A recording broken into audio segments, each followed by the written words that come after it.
আসসালামু আলাইকুম ওয়া রাহমাতুল্লাহি ওয়া বারাকাতুহু। হযরত ইলিয়াস আলাইহিস সালামের পূর্ণাঙ্গ জীবনী। বিসমিল্লাহির রহমানির রহিম। সমস্ত প্রশংসা মহান আল্লাহ তাআলার জন্য, যিনি পৃথিবীর প্রতিটি যুগে যুগে মানুষের হেদায়েতের জন্য নবী রাসূল পাঠিয়েছেন। দুরুদ ও সালাম বর্ষিত হোক আমাদের প্রিয় নবী হযরত মুহাম্মদ সাল্লাল্লাহু আলাইহি ওয়াসাল্লামের উপর। আজ আমরা আলোচনা করব মহান আল্লাহর একজন সম্মানিত নবী হযরত ইলিয়াস আলাইহিস সালামের পূর্ণাঙ্গ জীবনী নিয়ে। হযরত সুলাইমান আলাইহিস সালামের পরে বনি ইসরাইলের মধ্যে যে সব নবী এসেছিলেন তাদের মধ্যে অন্যতম ছিলেন হযরত ইলিয়াস আলাইহিস সালাম। তিনি এমন এক যুগে দুনিয়াতে আগমন করেছিলেন যখন মানুষ আল্লাহকে ভুলে মূর্তির পূজায় লিপ্ত হয়ে পড়েছিল। এই ভিডিওতে আমরা জানব হযরত ইলিয়াস আলাইহিস সালামের বংশ পরিচয়, তার জন্ম ও শৈশব, বনি ইসরাইলের ভয়ঙ্কর অবস্থা, বাল নামক মূর্তির পূজা, আল্লাহর পথে দাওয়াত, অত্যাচার ও বিরোধিতা, অলৌকিক ঘটনা, আসমানে বৃষ্টি বন্ধ হওয়ার ঘটনা, কওমের ধ্বংস, হযরত ইলিয়াস আলাইহিস সালামের ঘটনা এবং তার জীবনের শিক্ষা। তাহলে চলুন শুরু করা যাক আজকের শিক্ষামূলক আলোচনা। হযরত সুলাইমান আলাইহিস সালামের পর পৃথিবীর অবস্থা। হযরত সুলাইমান আলাইহিস সালাম ছিলেন একজন মহা শক্তিশালী নবী ও বাদশা। আল্লাহ তাআলা তাকে এমন রাজত্ব দান করেছিলেন যা পৃথিবীর আর কাউকে দান করেননি। মানুষ, জিন, পশু পাখি সব কিছু তার নিয়ন্ত্রণে ছিল। কিন্তু তার ইন্তেকালের পর ধীরে ধীরে বনি ইসরাইলের মধ্যে বিভক্তি সৃষ্টি হতে থাকে। রাজ্য দুই ভাগে বিভক্ত হয়ে যায়। একদিকে ছিল ইয়াহুদা রাজ্য, অন্যদিকে ইসরাইল রাজ্য। মানুষ আল্লাহর বিরোধিতা বা আল্লাহর বিধান ভুলতে শুরু করে। ধীরে ধীরে শিরক, মূর্তি পূজা, অন্যায়, জুলুম, সুদ, ব্যভিচার সমাজে ছড়িয়ে পড়ে। তখনকার সময়ে সবচেয়ে ভয়ঙ্কর মূর্তি ছিল বাল। মানুষ বিশ্বাস করত এই মূর্তি নাকি বৃষ্টি দেয়, ফসল দেয়, জীবন দেয়, অথচ প্রকৃত মালিক ছিলেন একমাত্র আল্লাহ সুবহানাহু ওয়া তাআলা। এই ভয়ঙ্কর পরিস্থিতিতে আল্লাহ তাআলা বনি ইসরাইলকে হেদায়েতের জন্য পাঠালেন হযরত ইলিয়াস আলাইহিস সালামকে। হযরত ইলিয়াস আলাইহিস সালামের পরিচয় ও বংশ। হযরত ইলিয়াস আলাইহিস সালাম ছিলেন বনি ইসরাইলের একজন সম্মানিত নবী। অধিকাংশ ঐতিহাসিকের মতে তিনি হযরত হারুন আলাইহিস সালামের বংশধর ছিলেন। তার নাম কোরআন মাজিদে উল্লেখ করা হয়েছে। আল্লাহ তাআলা সূরা আস-সাফফাতে বলেন, নিশ্চয়ই ইলিয়াস ছিলেন রাসূলদের একজন। তিনি ছিলেন অত্যন্ত সাহসী, ধৈর্যশীল এবং আল্লাহভীরু একজন মানুষ। ছোটবেলা থেকেই তিনি সত্যবাদী ছিলেন। তিনি মানুষের অন্যায় দেখলে কষ্ট পেতেন। যখন চারিদিকে মূর্তির পূজা চলছিল তখন তিনি এক আল্লাহর ইবাদত করতেন। বাল নামক মূর্তির ইতিহাস। বনি ইসরাইলের রাজা ও সাধারণ মানুষ বাল নামের একটি মূর্তি পূজা করত। এই মূর্তিটি ছিল অনেক বড়। তারা এটিকে সোনা ও মূল্যবান পাথর দিয়ে সাজিয়ে রাখত। মানুষ বিশ্বাস করত বাল তাদের রিজিক দেয়, বাল বৃষ্টি দেয়, বাল সন্তান দেয়, বাল বিপদ দূর করে। শয়তান তাদের অন্তরে কুফর ঢুকিয়ে দিয়েছিল। আল্লাহর পরিবর্তে তারা একটি পাথরের মূর্তিকে সিজদা করত। রাজা নিজেও ছিল মূর্তি পূজারী। তার স্ত্রীও মানুষকে শিরকের দিকে আহ্বান করত। ফলে পুরো সমাজ অন্ধকারে ডুবে গিয়েছিল। নবুয়ত লাভ। এক সময় আল্লাহ তাআলা হযরত ইলিয়াস আলাইহিস সালামকে নবুয়ত দান করেন। তাকে দায়িত্ব দিলেন মানুষকে তাওহীদের দিকে ডাকতে। তিনি কওমের সামনে দাঁড়িয়ে বললেন, তোমরা কি আল্লাহকে ছেড়ে বাল নামক মূর্তির ইবাদত করছো? অথচ আল্লাহই তোমাদের রব। তিনি মানুষকে বোঝাতে লাগলেন, আকাশ কে সৃষ্টি করেছে, বৃষ্টি কে দেয়, জীবন ও মৃত্যু কার হাতে, রিজিক কার হাতে। কিন্তু অধিকাংশ মানুষ তার কথা শুনল না। রাজাকে দাওয়াত। হযরত ইলিয়াস আলাইহিস সালাম সরাসরি রাজার দরবারে গেলেন। তিনি বললেন, হে রাজা, তুমি আল্লাহকে ভয় করো, মূর্তির পূজা ছেড়ে দাও, এক আল্লাহর ইবাদত করো। রাজা ক্রোধান্বিত হয়ে বললেন,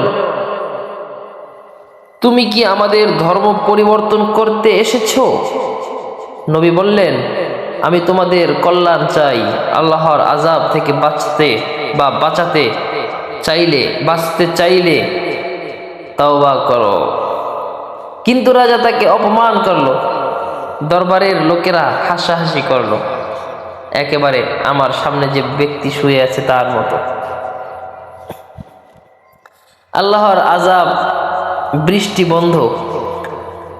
যখন কওম সীমা অতিক্রম করলো, তখন হযরত ইলিয়াস আলাইহিস সালাম আল্লাহর কাছে দোয়া করলেন।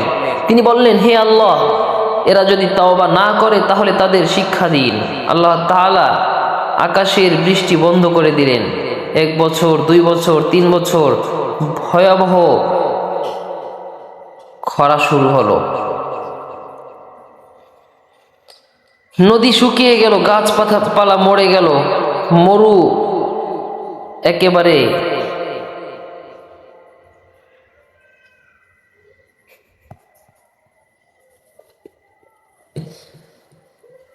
পশু মারা যেতে লাগলো, মানুষ না খেয়ে কষ্ট পেতে লাগলো।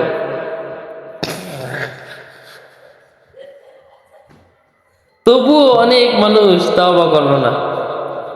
মানুষের কষ্ট ও দুর্ভিক্ষ, চারিদিকে শুধু হাহাকার। মানুষের কষ্ট ও দুর্ভিক্ষ, চারদিকে শুধু হাহাকার। মায়েরা সন্তানদের খাবার দিতে পারছিল না। মানুষ এক ফোঁটা পানির জন্য কাঁদতেছিল। ফসল নষ্ট হয়ে গেল। মানুষ তখন বুঝতে শুরু করলো, বাল কিছুই করতে পারে না। যে মূর্তিকে তারা এতদিন ইলাহ মনে করত, সে তো নিজের উপকারও করতে পারে না। তখন কিছু মানুষ হযরত ইলিয়াস আলাইহিস সালামের কাছে এসে বলল, আপনি আল্লাহর কাছে দোয়া করুন। তিনি বললেন, আগে তাওবা করো, মূর্তি ভেঙে ফেলো, তারপরেই আমি আল্লাহর কাছে চাইব তাওবা ও রহমত। অবশেষে কিছু মানুষ তাওবা করলো। তারা কাঁদতে লাগলো। হযরত ইলিয়াস আলাইহিস সালাম আল্লাহর দরবারে হাত উঠালেন। তিনি বললেন, হে আল্লাহ, হে আমার দয়াময়, আপনার বান্দাদের ক্ষমা করুন। এরপর আকাশে কালো মেঘ দেখা দিল, প্রবল বৃষ্টি শুরু হলো। শুকিয়ে যাওয়া জমিন আবার জীবিত হয়ে উঠল। মানুষ আনন্দে কেঁদে ফেলল। কিন্তু দুঃখের বিষয়, অনেকেই আবার আগের পথে ফিরে গেল। কওমের অবাধ্যতা, মানুষ আবার মূর্তি পূজা শুরু করলো। তারা নবীর কথা অমান্য করতে লাগলো। হযরত ইলিয়াস আলাইহিস সালাম অত্যন্ত কষ্ট পেতেন। তিনি রাতের পর রাত আল্লাহর কাছে কান্নাকাটি করতেন। তিনি বলতেন, হে আল্লাহ, আমি আপনার বার্তা পৌঁছে দিয়েছি, কিন্তু মানুষ দুনিয়ার মোহে অন্ধ হয়ে গিয়েছিল। আল্লাহর গজব, অবশেষে আল্লাহর গজব নেমে এলো। ইতিহাসে বর্ণিত আছে, তাদের উপর বিভিন্ন বিপদ নেমে আসে। সমাজ ধ্বংসের পথে চলে যায়। যারা আল্লাহকে অস্বীকার করছিল তারা অপমানিত হয়, আর যারা ঈমান এনেছিল আল্লাহ তাদের রক্ষা করেন। হযরত ইলিয়াস আলাইহিস সালামের একজন অনুসারী ছিলেন হযরত ইয়াইসা আলাইহিস সালাম। তিনি পরবর্তীতে নবুয়ত লাভ করেন। হযরত ইলিয়াস আলাইহিস সালাম তাকে দ্বীনের শিক্ষা দেন, তাকে মানুষকে হেদায়েতের দায়িত্ব দেন। ইয়াইসা আলাইহিস সালাম বনি ইসরাইলকে আল্লাহর পথে ডাকতেন বা আল্লাহর পথে ডাকতে থাকেন। কোরআনে হযরত ইলিয়াস আলাইহিস সালাম, আল্লাহ তাআলা কোরআন মাজিদে তার প্রশংসা করেছেন। সূরা আস-সাফফাতে আল্লাহ তাআলা বলেন, সালাম বর্ষিত হোক ইলিয়াসের উপর। এটি একজন নবীর জন্য বিশাল মর্যাদা। তার জীবনের শিক্ষা, হযরত ইলিয়াস আলাইহিস সালামের জীবন থেকে আমরা অনেক কিছু শিখতে পাই। তা সবথেকে বড় কথা হলো, সবচেয়ে বড় শিক্ষা হলো, এক আল্লাহর ইবাদত করতে হবে, সব সময় সত্য কথা বলতে হবে। মানুষ রাগ করলেও সত্য গোপন করা যাবে না, ধৈর্য ধরতে হবে। নবীরা অনেক কষ্ট করে বা অনেক কষ্ট সহ্য করেছেন, অনেক কষ্ট করে মানুষদেরকে দাওয়াত দিয়েছেন। দুনিয়ার মোহে পড়া যাবে না। দুনিয়া মানুষকে আল্লাহ থেকে দূরে সরিয়ে দেয়। তাওবা করলে আল্লাহ ক্ষমা করেন। মানুষ যখন তাওবা করছিল আল্লাহ বৃষ্টি দিয়েছিলেন। বর্তমান যুগের সাথে মিল রেখে আজকে কিছু কথা বলি। আজকের যুগেও মানুষ বিভিন্নভাবে শিরকে জড়িত আছে। কেউ টাকা পয়সাকে সবচেয়ে বড় মনে করছে, কেউ ক্ষমতাকে, কেউ মানুষকে আল্লাহর সমান মর্যাদা দিচ্ছে। হযরত ইলিয়াস আলাইহিস সালামের ঘটনায় আমাদের সতর্ক করে দেয় আল্লাহ ছাড়া কারো কাছে মাথা নত করা যাবে না। শেষ কথা, প্রিয় দর্শক, হযরত ইলিয়াস আলাইহিস সালামের জীবন শুধু একটি গল্প নয়, এটি ঈমান, ধৈর্য, তাওহীদ এবং সত্যের সংগ্রামের ইতিহাস। তিনি একা হলেও আল্লাহর উপর ভরসা করছিলেন, পুরো জাতি বিরোধিতা করলেও সত্যের পথ ছাড়েননি। আজ আমাদের উচিত আল্লাহর পথে চলা, শিরক ছেড়ে দেওয়া, নামাজ কায়েম করা, কোরআনের অনুসরণ করা এবং নবীদের জীবন থেকে শিক্ষা নেওয়া। আল্লাহ তাআলা সবাইকে সঠিক পথে চলার তৌফিক দান করেন। যদি ভিডিওটি ভালো লাগে তাহলে চ্যানেলটিকে সাবস্ক্রাইব করে লাইক করে পাশে থাকবেন। আসসালামু আলাইকুম ওয়া রাহমাতুল্লাহি ওয়া বারাকাতুহু।